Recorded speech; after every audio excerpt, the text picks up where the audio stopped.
Libre Radio, c'est ici et c'est maintenant. www.libreradio.org.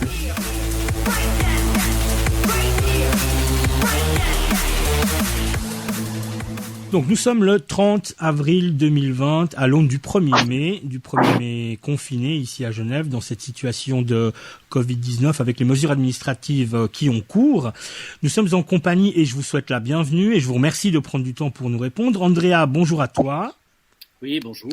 Donc Andrea, tu vas parler pour Sud, le syndicat solidaire unitaire et démocratique, ainsi que Laurent. Bonjour Laurent. Bonjour. Et Laurent, eh bien toi, tu vas nous parler au nom de l'Association romande des travailleurs de l'installation électrique. Si vous êtes d'accord, eh bien je commence par vous céder la parole et puis vous nous diriez quelques mots sur vous, quelle fonction vous occupez au sein de votre organisation, et ensuite on parlera un petit peu de l'organisation. Qui est-ce qui veut commencer ? Oui, alors moi je m'appelle Laurent Tetamanti, je suis un militant syndical actuellement de l'Association romande des travailleurs de l'installation électrique, comme tu l'as dit. Et donc je suis membre du comité directeur de ce syndicat qui s'est créé l'année dernière. Et donc je m'occupe en fin de compte de toute la partie, disons, des questions juridiques, des dossiers individuels au prud'homme, ou bien en particulier de cela, mais aussi, disons, plus généralement de tout le développement de l'association. Je te remercie. On va immédiatement donner le site internet alors on peut l'abréger en ARTI, c'est ça, hein? ARTI. Oui. Donc c'est www.comité-électro-vaudois.ch. Tout cela, bien entendu, sera au libellé du podcast, donc il suffira de cliquer dessus. Merci. À ton tour, Andrea. Merci. Alors Andrea, je suis donc secrétaire syndicaliste, militant. Je fais partie aussi du comité directeur de la Fédération syndicale Sud, du secrétariat fédéral. Fédération qui est active aussi bien dans la fonction publique et dans le secteur parapublic. Et cette fédération regroupe plein d'autres associations et syndicats, notamment les syndicats qui sont actifs dans le domaine de l'enseignement. Ce sera Sud Éducation, il y a le secteur social, l'administration en général, la santé. On est très actifs aussi dans les secteurs de la santé, qu'il s'agisse de la santé, les hôpitaux publics et parapublics. Et puis, au sein de cette fédération, on a aussi les étudiants qui ont créé leur syndicat. Donc, c'est Sud étudiants et précaires, actifs dans le milieu de la formation. Alors, ça va des gymnasiens aux universitaires, sans oublier les apprentis. Et ils sont aussi actifs dans tout ce qui touche le précariat, puisque souvent les étudiants sont amenés, en plus de leurs études, à faire des petits jobs d'étudiants et confrontés à des situations très précaires. Voilà, dans les grandes lignes. D'accord. www.sud-vau.ch. Ça, c'est votre site internet.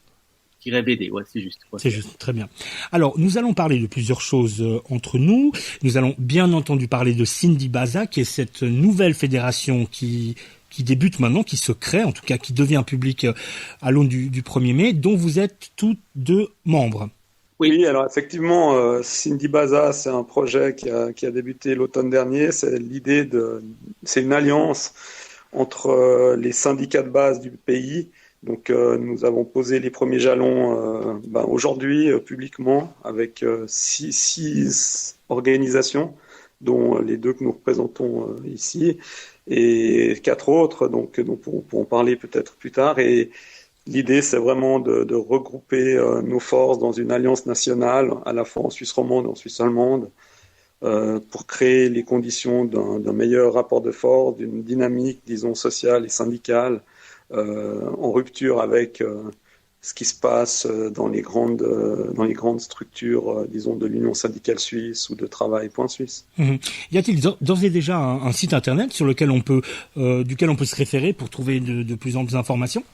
Ou est-ce que là, on en est juste à l'appel pour le moment ? Là, on en est à l'appel. Je crois qu'il y a une page Facebook, déjà, il me semble, Laurent, non ?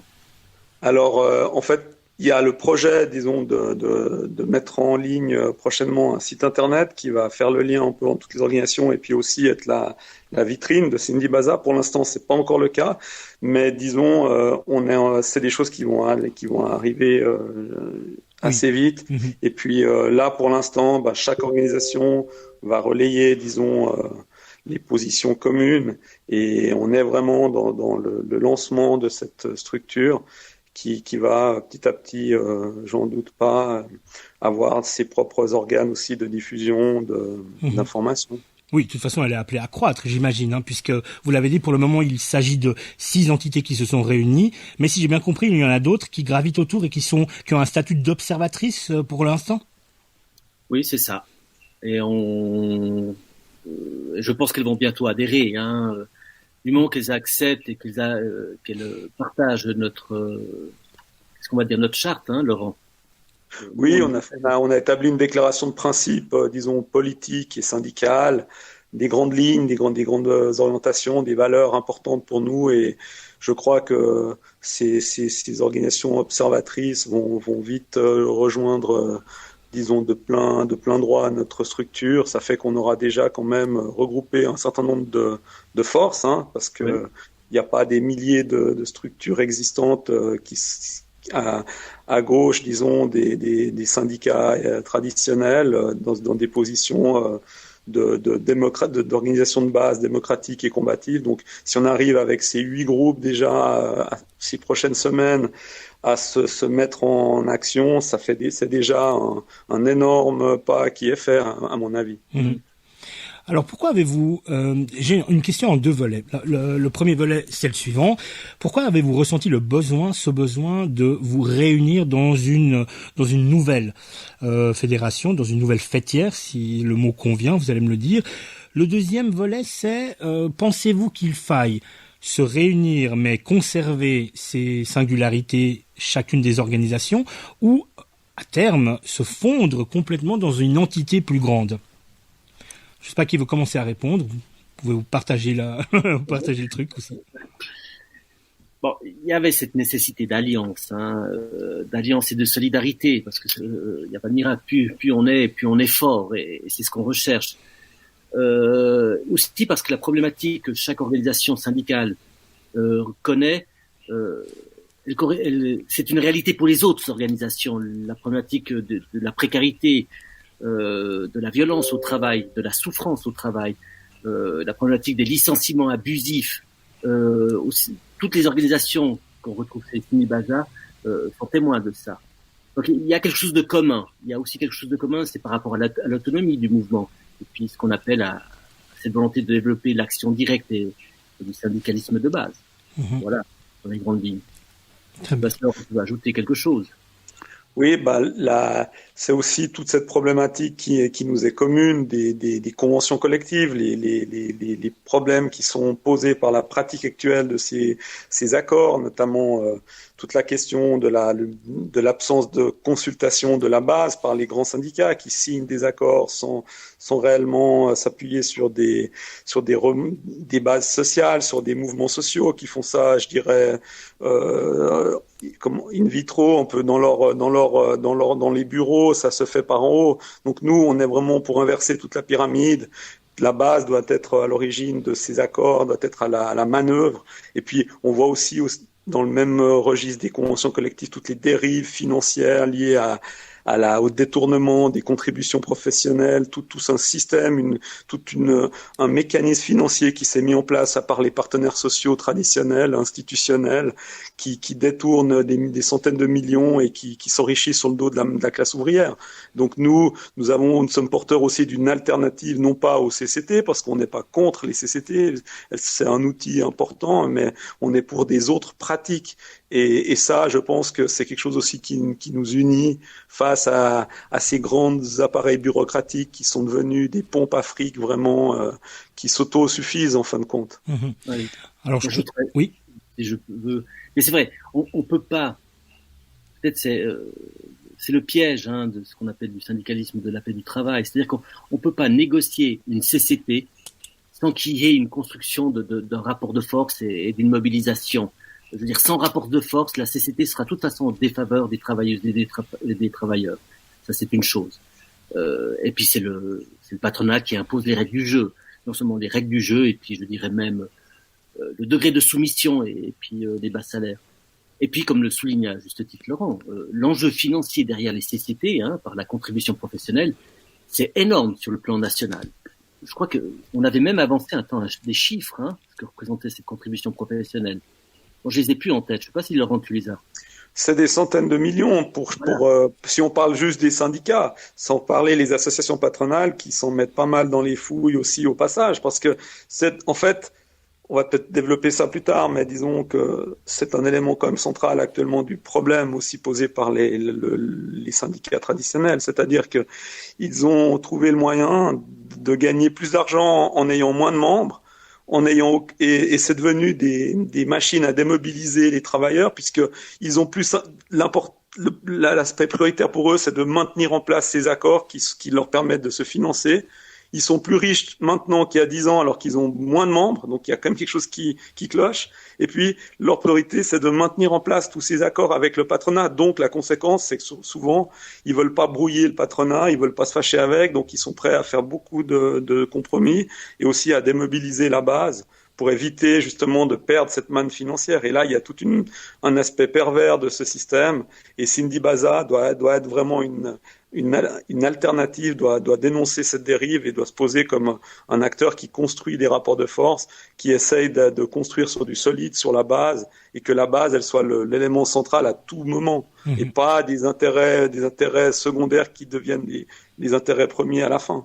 Oui, alors on va bien entendu revenir là-dessus. Avant cela, j'aurais juste envie de vous questionner sur, j'entends bien, et c'est très compréhensible, de dire plus on est nombreux, plus on est organisé, plus on est fort.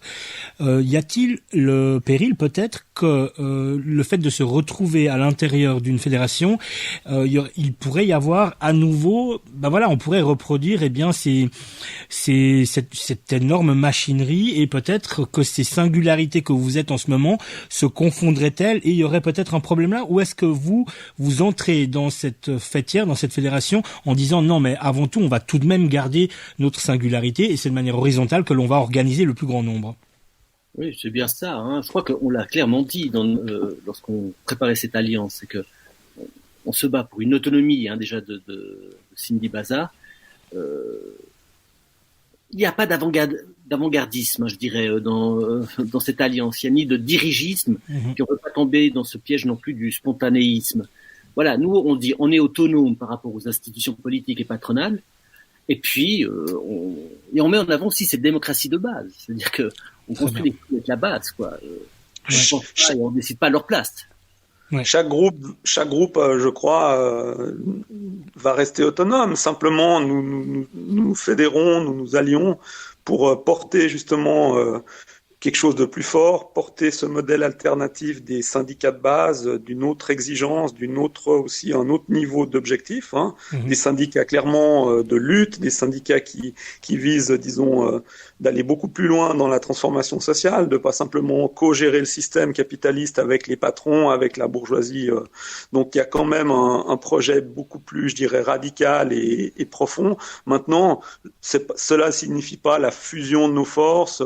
Je pense qu'on peut très bien travailler chacun avec son identité, justement, chacun son autonomie. Ça garantit aussi, justement, le maintien d'un travail de proximité avec nos membres respectifs, Et puis, je pense que, justement, c'est quelque chose aussi ça doit rester décentralisé avec une coordination la plus efficace possible, et des moments de rassemblement importants, j'espère, à l'avenir pour justement pouvoir créer des rapports de force meilleurs, mais au final, je crois que chacun doit pouvoir rester le plus proche possible de son secteur, de sa base, et puis des choses qui ont fait leur preuve doivent pouvoir continuer avec ce plus, disons, au-dessus de nous, quoi. Ouais. C'est la même chose. Tu permets. L'organisation, elle est nécessaire parce qu'en face de nous, ils sont très organisés. Ils sont non seulement puissants, mais leur force, c'est l'organisation. Donc, chez nous aussi, on développe cette organisation, mais cette organisation ne veut pas dire qu'on doit s'aliéner et qu'on perd notre liberté et notre autonomie. Bien au contraire. Voilà, chacun garde sa culture, c'est important. Voilà, donc c'est important de le préciser, l'autonomie, l'indépendance et la mutualisation de ce qu'il faut mutualiser pour arriver à être plus fort et mieux organisé. Voilà. Très bien. Alors, parmi les mots-clés et les valeurs centrales qui vous mobilisent, il y en aurait deux que j'aimerais questionner. C'est le syndicalisme de base. Qu'est-ce qu'il représente pour vous ? Qu'en est-il des pratiques, des valeurs qui le conduisent ? Et l'action directe. Qu'est-ce que cela signifie pour vous ? Alors, si je peux y commencer à répondre, disons, pour le syndicalisme de base, c'est vraiment chaque étape, disons, d'un processus, que ce soit par rapport à des conventions collectives, on l'a dit, ou par rapport à des actions qui soient menées dans les entreprises ou dans des quelconques discussions, négociations avec le patronat, doivent être impulsées par les travailleurs, par les principaux intéressés. Ça doit être sous leur contrôle, donc ils doivent être présents à tous les niveaux de l'action, de la discussion, pouvoir mettre leur veto, pouvoir aussi, ça c'est disons dans l'action syndicale, mais à l'intérieur des organisations, les travailleurs doivent être à tous les échelons et ils doivent pouvoir révoquer les dirigeants quand cela s'impose, ils doivent pouvoir être présents à tous les niveaux des organisations syndicales, si possible être l'essentiel, disons, des forces, limiter la bureaucratie, limiter tout ce carriérisme. Et je pense que ça, c'est quand même une forme d'organisation différente de ce qu'on voit dans les syndicats actuels, disons, on va dire, institutionnalisés. Et ça, c'est une première chose. Après, peut-être pour le reste, l'action directe, c'est clair que nous, par exemple, à l'ARTI, on a mené ces dernières années, on était au départ intégré dans UNIA. Pendant 3 ans, on a travaillé au sein d'UNIA, on avait créé un comité de base avec les ouvriers. Ensuite, on a vu l'impossibilité qu'il y avait dans cette structure, justement, d'avoir le contrôle en tant que base, d'organiser des actions, justement, combatives. On était tout le temps bridés, on était tout le temps sous la coupe de ces apparatchiks, ces bureaucrates, en fin de compte, sur lesquels les ouvriers n'ont pas prise. Donc, on a fini l'année dernière par à créer cette structure indépendante. Mais on a quand même mené des grèves, des dénonciations publiques, des actions qui font mal, disons, qui poussent les patrons à négocier tout de suite, sans attendre des années de procédure, sans l'entremise de tous ces avocats, ces mercenaires qui souvent, génèrent toute une série de blocages, de freins. Et l'action directe, ça reste quand même un moyen des ouvriers pour se défendre, pour faire valoir leurs revendications, et on l'a vu que ça fonctionne si c'est bien, si les rapports de force sont là, si les gens sont solidaires, si on arrive à créer des blocs de travailleurs forts, il n'y a pas de raison de s'en priver de cette action directe. Oui, moi je partage tout à fait ce qu'il dit. Voilà, on ne pense pas et on ne décide pas à la place des gens qui sont sur le terrain, des gens à la base. Ça c'est la première chose. Et c'est à eux et à elles de construire justement ce rapport de force. Et ce sera par l'action.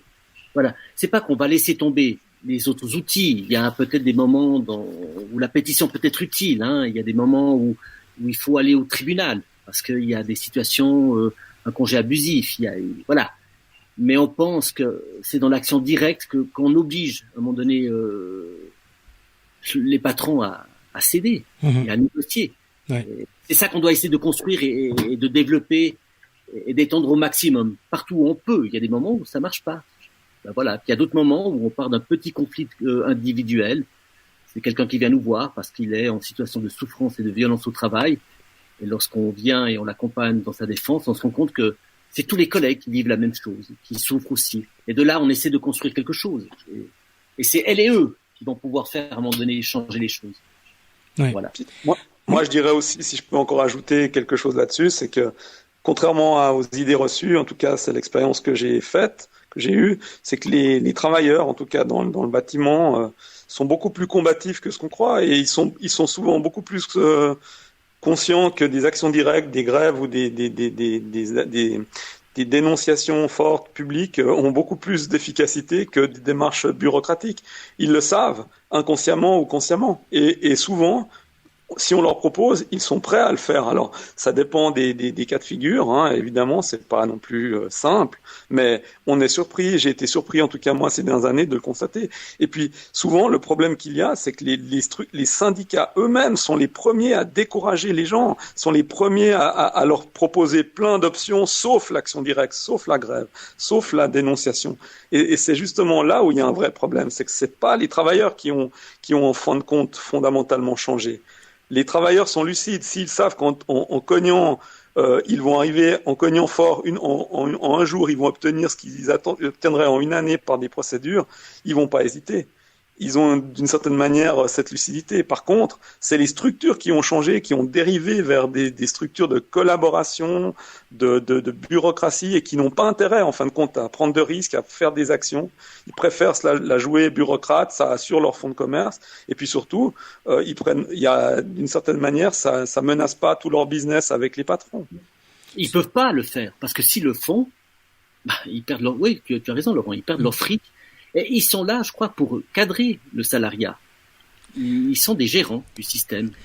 Et c'est par eux et grâce à eux, c'est un peu comme les RH, je dirais. C'est un peu les... À la comparaison. Au début, on a l'illusion en disant, tiens, l'assistant, le conseiller RH est là, dans les RH qui est humain, donc il va m'aider dans mon malheur et dans ma misère. Et puis, le RH est là pour cadrer les gens et à un moment donné, les freiner et voire les sanctionner. Alors, si je résume... Pardon. J'ai un peu forte, mais... Ouais. Voilà, il y a un peu de ça, quoi. Ouais. Alors, si je résume, mais vous allez peut-être me démentir, il est urgent de questionner le syndicalisme traditionnel, le syndicalisme institutionnel, d'en fonder un nouveau, radical, offensif, combatif, avec, pour et par les travailleuses et les travailleurs. Peut-on dire que le syndicalisme auquel on assiste actuellement, vire au jaune? Oui, mais on peut même se poser la question. Est-ce qu'un jour, je pense, mais est-ce qu'un jour les patrons vont pouvoir se séparer de ce syndicalisme institutionnel? Je pense qu'un jour ils diront, on n'a plus besoin d'eux. Parce qu'on maîtrise, on contrôle tellement les choses qu'on arrêtera. Et ce jour-là, je pense que ce syndicalisme institutionnel sera même pas capable de résister. Il ne sera peut-être même pas capable de mobiliser les gens en disant, non, stop, on va sortir dans la rue, on va danser la grève, par exemple. De survivre. Par exemple, moi je partage ton résumé, il est très juste, mais voilà, j'irai même plus loin. Ce système, tel qu'on le connaît maintenant en Suisse, tel qu'il s'est beaucoup développé, cette dérive elle s'est accentuée, je pense, depuis 15 ans, il va jusqu'au point que ces syndicats, moi j'étais à Unia à Vaud, dans le canton de Vaud, les militants, ils se comptent sur les doigts de 2-3 mains, quoi. Je veux dire, il y a plus de base, en fait. Il y a des milliers de membres, parce que c'est tout un système d'appât avec l'argent, ils remboursent aux gens des contributions, donc les gens, ça leur coûte rien d'être membres. Donc c'est toute une perversion aussi, parce que les gens adhèrent par intérêt financier aussi, et plus que par conviction. Mais en réalité, ils ont plus de force, à part dans un ou deux secteurs résiduels qui restent encore mobilisables, ils n'ont plus de force. Et puis c'est des géants, disons, mais qui sont très fragiles en fin de compte. Et comme dit Andrea, il suffirait que les patrons leur coupent le robinet et ils s'effondreraient. Moi, je pense qu'ils s'effondreraient très rapidement, parce qu'ils ont plus, disons, le moteur. C'est plus le moteur humain, le moteur de la motivation, le moteur du militantisme. Ils l'ont plus. C'est que des gens payés. Donc, ils arrivent ils arrivent à mobiliser des fois 50 permanents pour une action. Si ces gens n'étaient pas payés, ils seraient pas là. C'est pas des gens qui sont là par conviction. Il y en a je jette pas la pierre à ces personnes. Il y a des gens formidables. Moi-même, j'en ai fait partie à un moment donné. Simplement, il y a avec tout ce système qui est basé sur le salaire, sur l'argent, sur le fait que à tous les niveaux, même les membres sont intéressés financièrement, il n'y a plus vraiment de base sociale et ça tient avec l'argent. Mais si un jour l'argent, la source se tarit, ça s'écroulera, ça c'est clair. Ouais.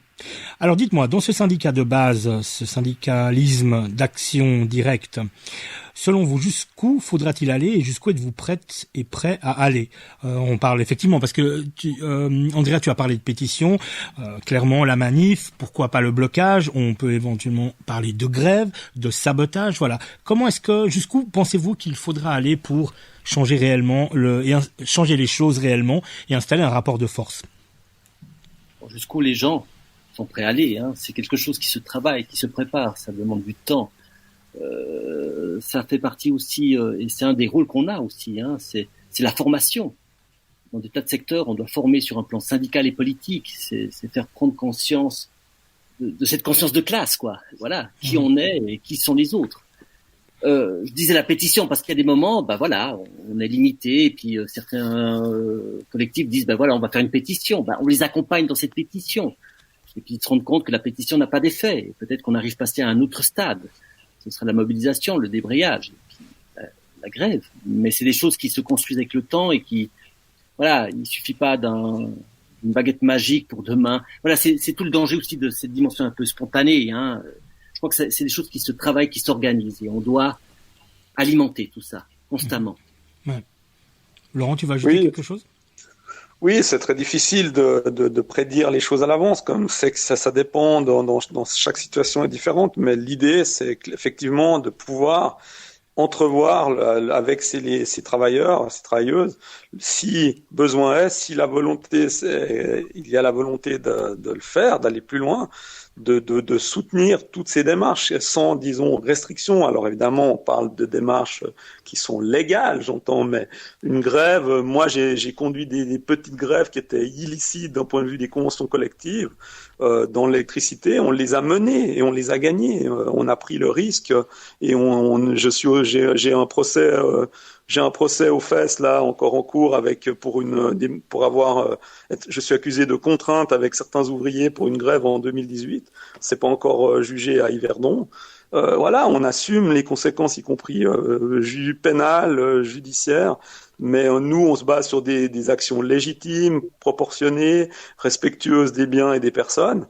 Mais après, c'est clair que s'il y a des situations qui appellent à des mesures de lutte énergiques, comme je le dis, en respectant les biens, les personnes, en essayant d'être le plus possible dans la légalité, mais il y a des règles qui sont inacceptables dans les conventions collectives. Quand certains syndicats signent des textes où il y a la paix absolue du travail, l'interdiction des grèves ou des débrayages, c'est pas possible, disons, de pratiquer ce genre d'accord à un moment donné. Dans certaines situations, il y a des luttes qui s'imposent. Donc, nous, on peut pas les commander, on peut pas les planifier, mais on doit être prêt. Et en tout cas, je crois que les forces là qui composent Cindy Baza sont prêtes à soutenir ces actions, disons, sans la peur au ventre. Et je dirais que ce qui guide notre choix, c'est avant tout la défense de la justice sociale, des intérêts de la classe ouvrière et avant tout le respect de ces alinéas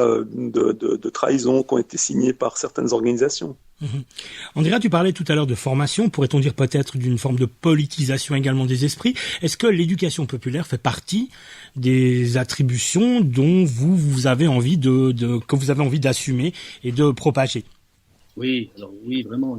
Je pense qu'il faut qu'on continue à développer ça. Ça va des cours d'autodéfense, d'autodéfense intellectuelle, des cours d'autodéfense juridique, qui ont un certain succès. C'est impressionnant. Les gens sont demandeurs de savoir comprendre dans quelles conditions de travail ils sont, comprendre quels sont leurs droits, comment on se bat pour faire valoir ses droits déjà. Par rapport, c'est simplement référence au droit du travail, et qui est pas très avantageux. Comme la justice bourgeoise, des prud'hommes. Je veux dire, on sait comment ça finit généralement. Puis le maximum, ce qu'on peut obtenir est dérisoire. Dans le sens, on ne peut pas réintégrer quelqu'un qui aurait été licencié de manière abusive. C'est ça le drame. C'est là-dessus aussi qu'on se bat. Si on gagne cette partie, on peut en gagner d'autres par la suite. Mais on a, par exemple, à Sud, dans la Fédération syndicale Sud, on a aussi organisé des conférences. On a invité des gens pour parler de certains problèmes.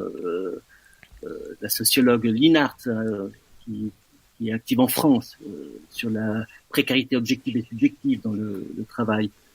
On a invité même des écrivains, dont son nom m'échappe, qui avaient écrit un très joli livre et qui se base sur l'histoire de la Suisse, des 10 petites anarchistes.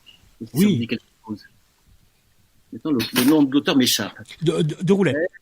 Comment ? De Roulet. Voilà, de Roulet. Oui, on l'a interviewé la semaine passée, exprès pour les 10 petites anarchistes.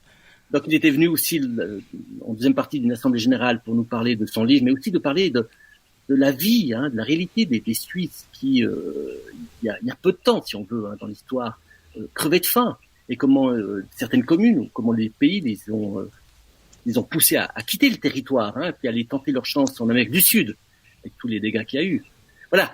Je pense que c'est toutes ces choses qu'on cherche à développer, qu'on doit continuer à développer, pour que les gens puissent porter eux-mêmes leur vie et leur avenir et leur aspiration, pour qu'ils puissent envisager l'impossible et réaliser de certaine manière tout possible qu'ils sont porteurs, quoi.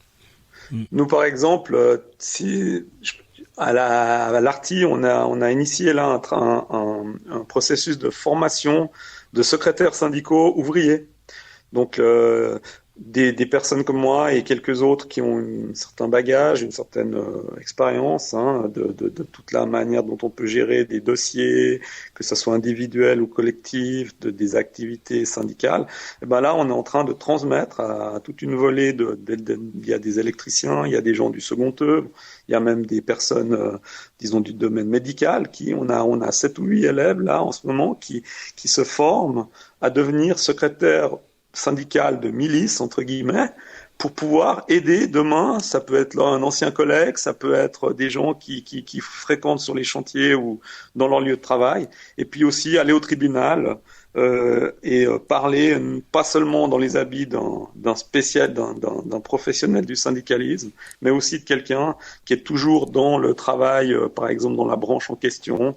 Et pour moi, c'est très important parce que c'est aussi cette formation-là, et c'est donner aussi une autre dimension, disons, à ce travail de syndicalisme, entre guillemets, de secrétaire syndical. Ouais. Moi, je dis, on doit socialiser, c'est important, ce savoir, ces manières de se défendre, de combattre, de lutter, de résister, parce que c'est d'une certaine manière préparer le terrain de demain, lorsqu'on cherchera à socialiser les moyens de production. Voilà, on commence par là. Selon vous, le salariat dans le syndicat, est-ce le piège ou est-ce à un moment donné une nécessité? Vous le voyez comment? Le salariat, mais on est avec le salaire. C'est-à-dire, voilà, des secrétaires syndicaux salariés. Ou de quelle manière est-ce que vous envisageriez la chose si, voilà, il y avait des secrétaires syndicaux professionnels? À nous, à Sud, on a des camarades qui sont salariés à temps partiel et qui gèrent et qui assument avec une efficacité redoutable toute la logistique, toute la question administrative. On peut imaginer, c'est toujours délicat cette question. Ouais. Que la majorité des militants, les syndicalistes sont militants, sont pas salariés. Mais à un moment donné, on peut imaginer, c'est vrai, qu'il soit nécessaire de créer un bout de poste, parce que la personne doit s'engager et développer une lutte, et il faut de l'énergie, du temps, il faut vivre, il faut trouver. Mais c'est un grand débat, ce qui n'est pas évident. En tout cas, on peut dire que vous vous questionnez à ce propos.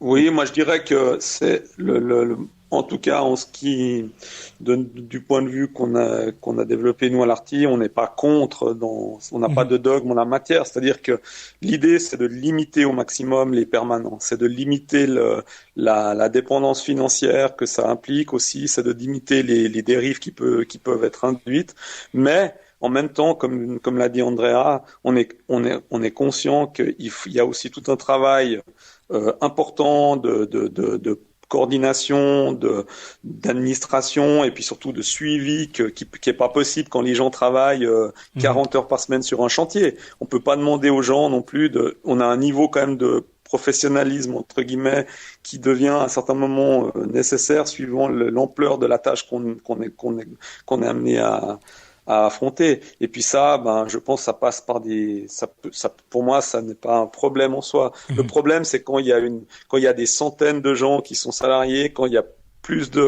il y a des proportions, disons, qui doivent être, à mon avis, importantes. Et puis ça doit être vraiment réservé au strict nécessaire et il faut s'appuyer au maximum sur le militantisme par ailleurs. Mais je pense que c'est inévitable. Après, peut-être dans une société idéale où vraiment on arrivait à former et avoir une motivation telle d'une masse de gens suffisante qu'on pourrait se passer de ça. Mais on n'en est pas là à l'heure actuelle, je crois, dans notre pays. Ouais, c'est ça. Moi, je discutais tout à l'heure avec une camarade de la CNTSO en France, à Marseille, qui est très active dans la défense des nettoyeuses, avec des jolis succès, des belles luttes. Elle est salariée. Elle est salariée alors que c'est un syndicat qui s'inspire beaucoup de l'anarcho-syndicalisme. Mais parce qu'il y a un moment donné où il y a des actions, il est nécessaire de développer et de mettre des forces, et parce que les gens doivent manger aussi.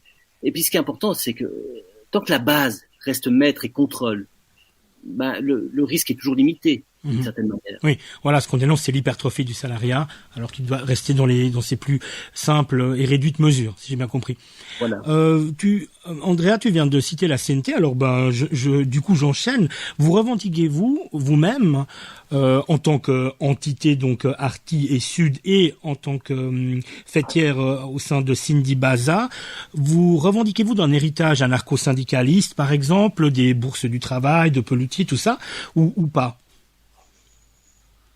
Alors, en ce qui concerne l'Arty, je dirais non. En ce qui concerne l'ensemble du groupe, c'est-à-dire non, non pas parce que il y a une position contraire, mais parce qu'on n'a jamais eu ce débat. Il faut savoir, comme je disais, au départ, on était un comité de base qu'on a nous-mêmes créé, hein, c'était pas à la demande d'UNIA, mais on s'était créé à l'intérieur d'UNIA, parce que moi-même j'avais commencé un travail de secrétaire syndical dans cette structure, et naïvement, ben voilà, j'ai fait ce boulot parce que pour moi c'était ça le syndicalisme. Et puis on a rassemblé des gens de très variés, disons, c'est vraiment une base ouvrière comme on peut la connaître en Suisse à l'heure actuelle, certains sont politisés, d'autres non.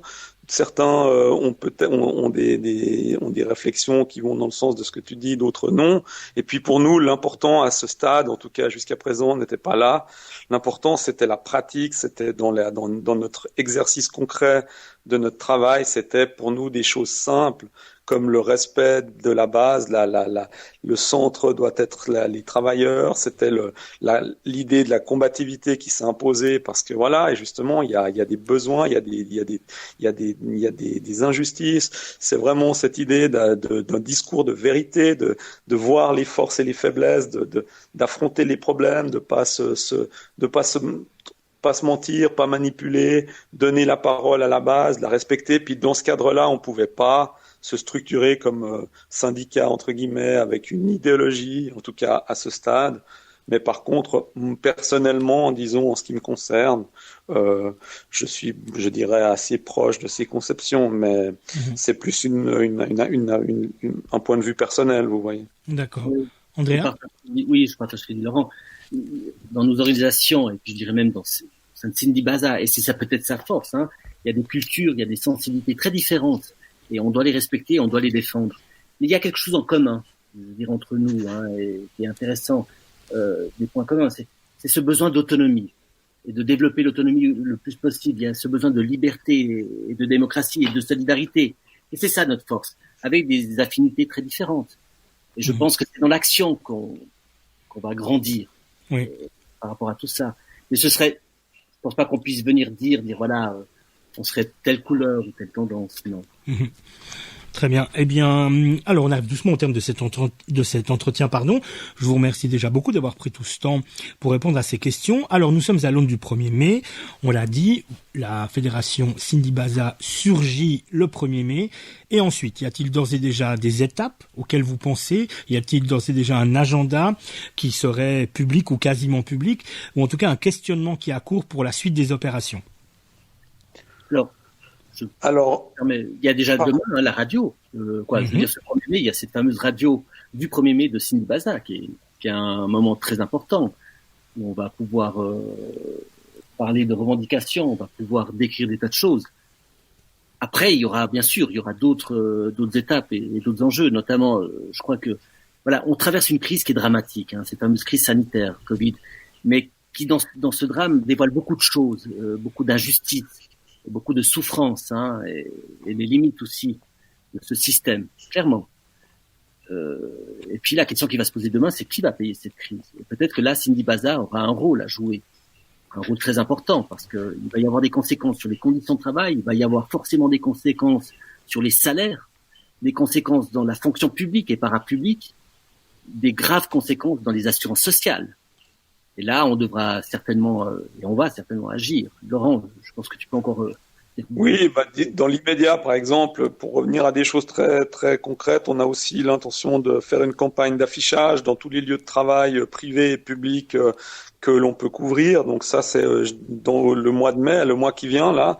On est en train de préparer ces affiches Cindy Baza, que tout le monde pour appeler les gens aussi à nous rejoindre, appeler les gens à s'organiser, depuis la base, à donner cette impulsion pour le renouveau d'un syndicalisme authentique, revenir un peu, je dirais, aux sources, revenir à redonner un peu ces lettres de noblesse au syndicalisme qui a été bien amoché par ces gros conglomérats là qu'on voit actuellement à l'action.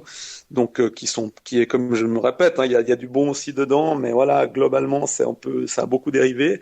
Et puis on espère, une fois que la crise nous permettra aussi que cette crise sanitaire, j'espère, se résorbera, pour qu'on puisse reprendre un travail de terrain plus systématique dans les lieux de travail. Et on va essayer justement avec ce nouvel outil, cette nouvelle alliance, de booster, je dirais, toutes nos activités avec auprès des travailleurs. Et comme dit Andrea, il y aura il va y avoir des échéances importantes avec les conséquences de cette crise notamment. Et j'espère que Cindy Baza sera un acteur aussi pour apporter des solutions, pour apporter, disons, une grille d'analyse et des propositions, et regrouper les gens qui n'accepteront pas une nouvelle fois, comme ça s'est fait déjà avec la crise des banques là, il y a 10 ans en arrière, au final, on actionne la planche à billets pour les entreprises, et puis c'est les couillons de travailleurs qui finalement épongent toutes les dettes pendant des années, ou doivent payer les conséquences de l'austérité, des réductions de salaires et autres. Donc, alors que les dividendes sont payés comme si de rien n'était. Donc voilà, il y a vraiment un enjeu à l'avenir assez rapproche avec cette crise. Ouais. Et je ne pense pas que ça sera un luxe d'avoir des structures comme Cindy Baza dans ce contexte. Non, vraiment pas. Clairement pas, ouais. Je vais dire quelque chose encore, en parlant des syndicats institutionnels. On a des camarades, on sait qu'il y a des travailleuses et des travailleurs dans ces syndicats qui font un boulot exceptionnel, qui sont sensibles à ce qui se passe dans la vie, sur les chantiers, dans les lieux de travail. Et on tient aussi à saluer ce qu'ils font, parce que c'est aussi un bon boulot. Et s'ils peuvent pas faire plus, c'est peut-être parce qu'on leur donne pas les moyens de faire plus. De la même manière que dans les tas d'organisations et dans tas d'autres lieux de travail, je pense maintenant au personnel soignant qui se battent aujourd'hui par rapport à ce virus, aux nettoyeuses qui doivent déambuler dans ces salles et pour désinfecter et nettoyer, qu'on oublie souvent. Voilà, parmi ces travailleuses et travailleurs, il y a beaucoup de personnes qui font quelque chose de magnifique. Qui ont des fois et qui ont souvent pas les moyens de faire plus. Et c'est aussi une sorte de violence pour eux. Alors nous, et subjectives qui subissent. Oui. Alors nous, en tout cas, on invite toutes et tous à se rendre sur les sites internet, à se renseigner, à rejoindre les organisations. Alors pour l'artiste, c'est www.comité-electro-vaudois.ch et pour Sud, c'est www.sud-vauvd.ch ainsi que la fêtière Cindy Baza. On invite toutes et tous effectivement également à écouter la radio demain. Probablement, je ne sais pas, vous me direz, mais probablement qu'on pourrait proposer cet entretien au programme de la radio demain également. Et puis maintenant, pour en terminer, j'aurais voulu encore vous questionner, parce que vous en avez parlé, c'est la crise du Covid-19 avec toutes les implications qui ont cours. J'aurais voulu vous poser encore deux petites questions. Ce serait que va-t-on faire après ce Covid-19 ? J'ai dit Covid-21, je crois. Que va-t-on faire après ce Covid-19 ? Alors, juste une date butoir. Question que j'ai posée ce matin à la conférence de presse. Le 11 mai prochain, le Crédit Suisse donne la première tranche des dividendes aux actionnaires.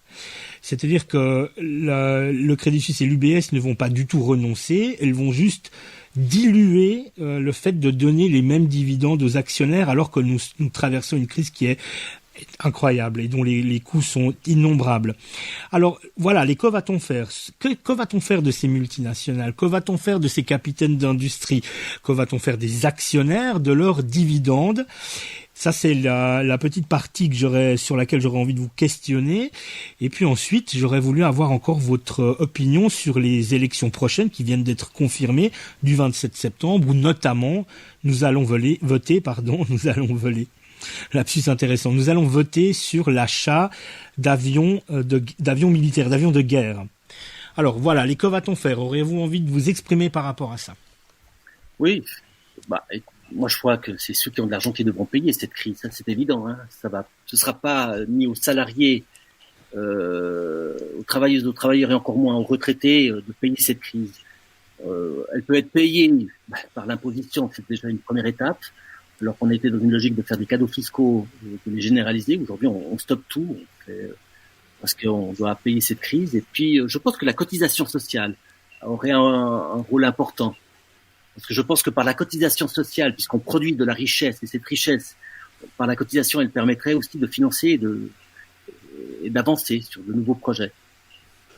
Par rapport pour rebondir sur ce qui était dit sur les actionnaires et autres entreprises privées, c'est clair qu'on voit déjà se dessiner la suite, quoi. C'est-à-dire qu'eux, comme tu l'as dit, ils ont aucune intention de renoncer à leurs privilèges, à leurs dividendes, à leurs avantages. Ils ont perdu, certes, certains secteurs ont laissé des plumes là, mais ils vont demander des aides de l'État. Donc, ce qui va être important, par exemple, c'est que ces aides, soit elles devraient être cautionnées à toute une série de conditions, notamment les conditions sociales des travailleurs de ces entreprises.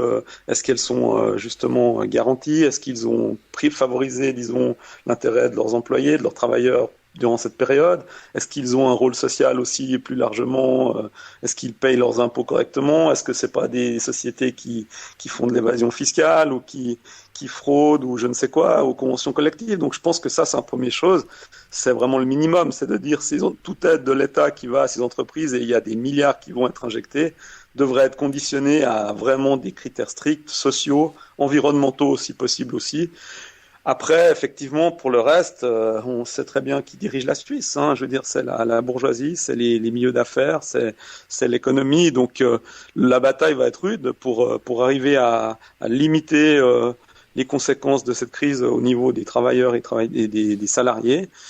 Mais il va falloir se battre comme toujours. Et puis, on espère que cette crise fera aussi prendre conscience plus largement dans la population suisse de la nécessité de relancer, disons, des investissements dans les services publics, de valoriser toute une série de services publics et surtout les conditions de travail de ces employés, et aussi des secteurs stratégiques qui ont été complètement négligés. Donc voilà, il y a aussi tout ce travail d'opportunité pour nous, mais plus largement dans le débat politique, pour dire, mais voyez, maintenant, cette crise, elle a montré les faiblesses du système, elle a montré les faiblesses de certains services publics, bien qu'ils ont été exemplaires pour ce qui est des travailleurs qui ont pratiqué, mais ils n'ont pas souvent les moyens non plus. Et puis on a vu aussi que toutes ces grandes sociétés sont pas solidaires, toutes ces grandes multinationales qui maintenant viennent pleurer misère, c'est les mêmes qui vont se goinfrer dès qu'elles pourront à nouveau le faire. Mmh. Donc voilà, la bataille, c'est toujours la même, si j'ose dire, c'est le capital contre le travail. Et le capital, ces dernières années, il a marqué beaucoup de points, et il est arrivé à un stade où j'aime pas cette expression, mais il se sent en tout cas tout puissant. Mmh. Il a les relais, il a disons une armée d'esclaves dans les parlements, et ça va être difficile, disons, d'imposer nos vues à court terme, mais il faut cette situation nous aide aussi à amener un certain nombre de débats sur la place publique. Ça, c'est positif. Ouais. Concernant les licenciements pendant cette crise du Covid-19, en avez-vous recensé et avez-vous une position par rapport à cela? Oui, on a eu on croit toujours qu'à l'État on peut pas licencier, ou que c'est pas vrai, qu'on est protégé. C'est faux. Hein. Il y a des procédures d'avertissement, il y a des congés, oui. Et c'est pour ça que on disait pendant cette crise qu'il ne devait pas y avoir de procédure managériale de licenciement. Mais de manière générale, nous, on le défend depuis longtemps. Hein. Si un licenciement est considéré comme abusif, on exige que la personne puisse être réintégrée, tout simplement. Donc on peut imaginer qu'à la reprise, les prud'hommes seront occupés également. Oui, parce que pour ce qui est de l'expérience qu'on a vue dans le bâtiment, il y a énormément notamment tous les temporaires, il y a énormément de gens qui ont été virés là dès le début de la crise, comme il y a des délais très courts, ils s'en sont débarrassés rapidement. Il y a aussi beaucoup d'entreprises qui prétextent des restructurations, d'autres qui cherchent la petite bête pour se débarrasser au maximum dégraisser leur effectif. C'est une réalité, hein. Donc il y a eu beaucoup de licenciements là, ou d'interruptions de mission. C'est un vrai problème, disons, qui s'est posé là récemment. Et de réduire la masse salariale, hein. C'est ça aussi, hein. Pendant cette crise, on profite, puis on réengage derrière, puis il faudra voir à quelles conditions on va réengager. Ouais, tout à fait. Ça, c'est aussi une petite entourloupe bien connue. Très bien. Eh bien, je vous remercie beaucoup. Andrea pour Sud, Solidaire Unitaire Démocratique, c'est www.sud-vd.ch, et Laurent, l'Association romande des travailleurs de l'installation électrique. Le site internet, c'est www.comité-électro avec un s-vaudois.ch. Merci à vous et courage pour la suite des opérations. Merci. Merci. Portez-vous bien. This is not a test. This is your emergency broadcast system announcing the commencement of the annual purge.